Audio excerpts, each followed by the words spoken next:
The UK is already feeling the effects of climate change.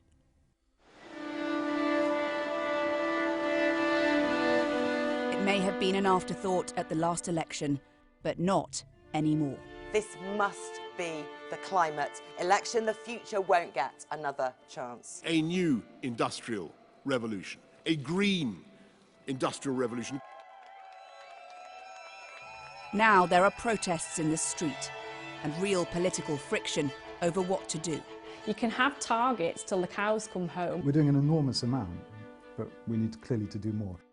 So are the parties being straightforward about their plans? We are going to have to spend this money as a country. The question is not, should we spend it? The question is when. And are the British people ready to go green? We have to create that urgency. Are they prepared? I hope so. We need to get it right.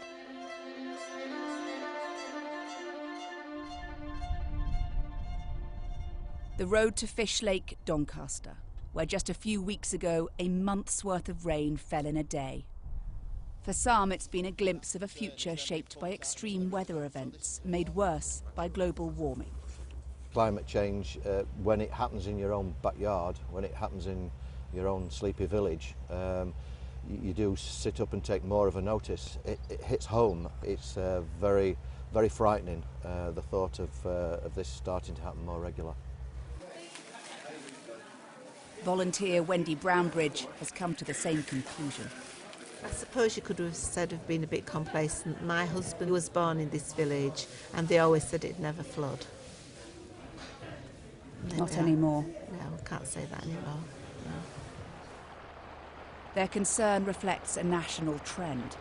A Sky Data survey found that more than half of people believe climate change now poses a major threat to the UK. As unusual as it may sound in the current political era, the issue of tackling climate change, which means getting to net zero carbon emissions in the coming decades, is one of the things that all the main parties actually agree on. But there the consensus ends. There are huge differences on how to do that, how far and how fast to go, and how much money it's going to take. It's the realisation that what's going on in Venice and Australia and the Arctic fires, what's going on in the north of England, these are extreme weather events. This is climate breakdown. This is what it looks like. The party with the most uncompromising views on what to do, rather unsurprisingly, is the Green Party. Jonathan Bartley wants to get to net zero carbon emissions by 2030, 20 years before the government's own target. The UK needs to transform. It needs to completely transform. We need to decarbonise every sector of the economy: agriculture, industry, energy, transport. And how much money is that going to cost? We've said our Green New Deal, we've been very upfront about it, will cost 91 billion a year in terms of borrowing and another 9 billion for the running costs through increasing corporation tax from 18% to 24%. That is a massive increase in government borrowing. It is a very significant increase in government borrowing, but we know that the climate emergency and climate breakdown will cost us far more in the long run. We are going to have to spend this money as a country.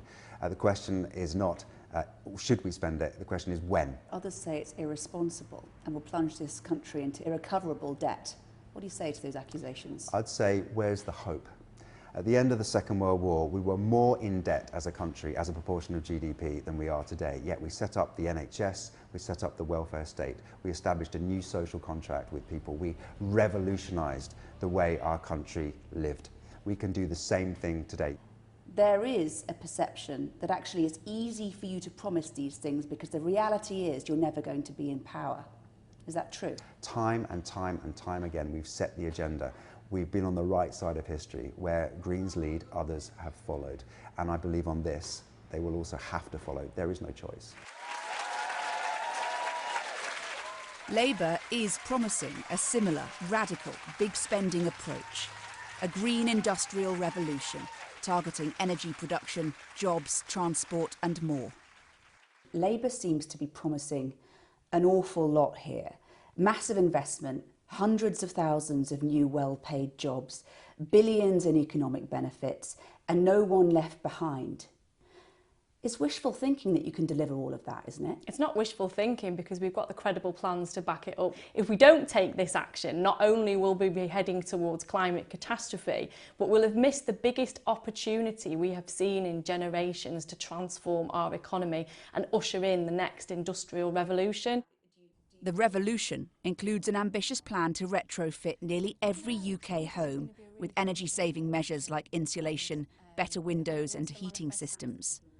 Labour hopes grants and interest-free loans will help. We're talking about upgrading 27 million homes over 10 years. Rough maths is that you have to do 7,000 homes a day approximately. That's the rate at which you have to upgrade homes. That's every day for the next 10 years. That's right, but if you take a phased approach to it and you concentrate predominantly at the start to those homes that are in the most need, whilst you're building up your skills base, while you're allowing businesses to invest. How are you going to convince homeowners and households to get all of this done? Well, certainly what I'd say is we're not going to force any homeowner to have changes made to their home that they don't want to. It's all their own personal choice. But we think that by explaining the scheme to them, showing them that their energy bills are going to come down, that it would be a no-brainer. This seems optimistic. We did the work in 2014. It took about one summer. Rob Jones has already added insulation, triple glazing, even solar panels, but has his doubts about this happening everywhere. Behind this wall, this kind of national programme hasn't really been seen since maybe the war. I don't think any of the parties are necessarily particularly serious about how this is going to be accomplished. I can't underestimate the amount of work that took place in this House.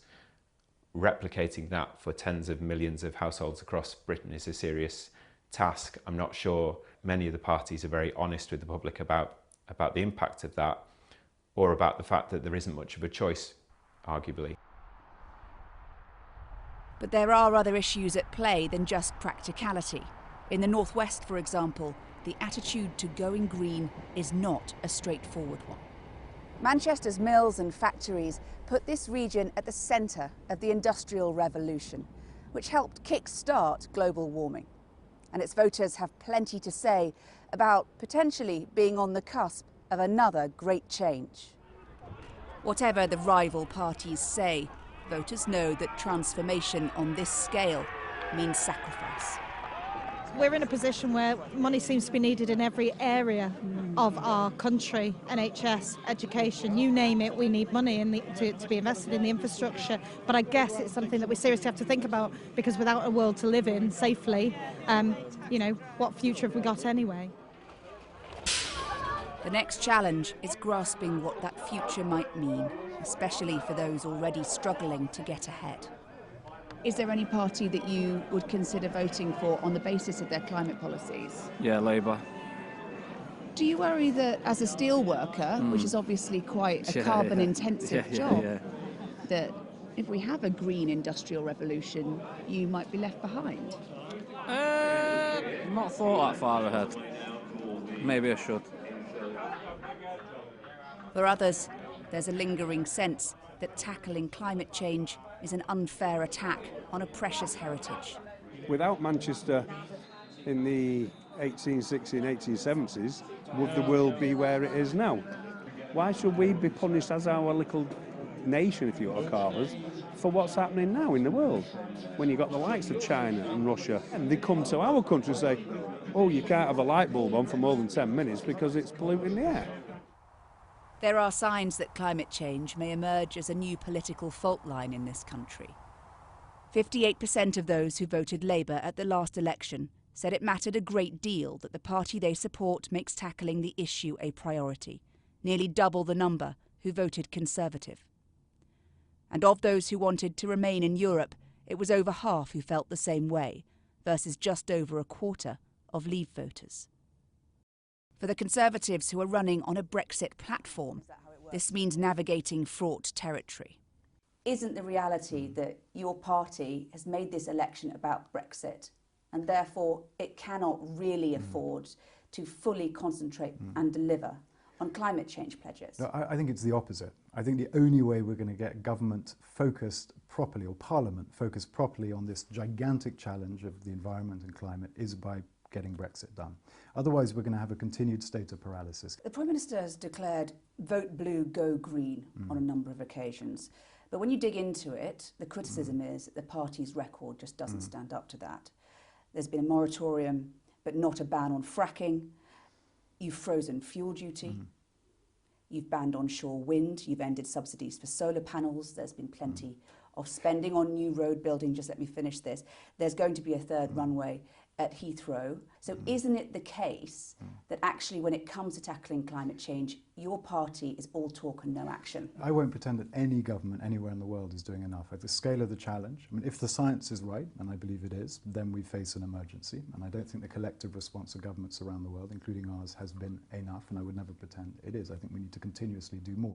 The other parties are already promising to do so, all of them suggesting they can go further and faster. Are you being out-greened? I think from a government's point of view, 2050 is the right target. I actually think we could get there sooner, but I don't think we should legislate for it to happen sooner, because we just don't know if that's possible. Like the Conservatives, the Lib Dems have been accused of not being ambitious enough on climate. They are deeply concerned about bringing people with them, proposing citizens' assemblies to help. Unless we get individuals on board with the difficult transition we need to make, and it needs to be a fair transition, we might get backlash like we have seen with the Gilets jaunes in France, and we absolutely need to avoid that, because that will stop progress. Are the British people ready to make all the changes you've been talking about? We have to create that urgency. Are they prepared? I hope so. We need to get it right. There's no question that we need to do this. I'm absolutely committed to make sure that this doesn't end up in a party political ding-dong. This is, has to become something that we embrace as people together, or we are finished. But it's too late to take the politics out of dealing with climate change. Now it's on the ballot paper. Voters face a defining choice about what happens to this country in our warming world. Hannah Thomas-Peter, Sky News.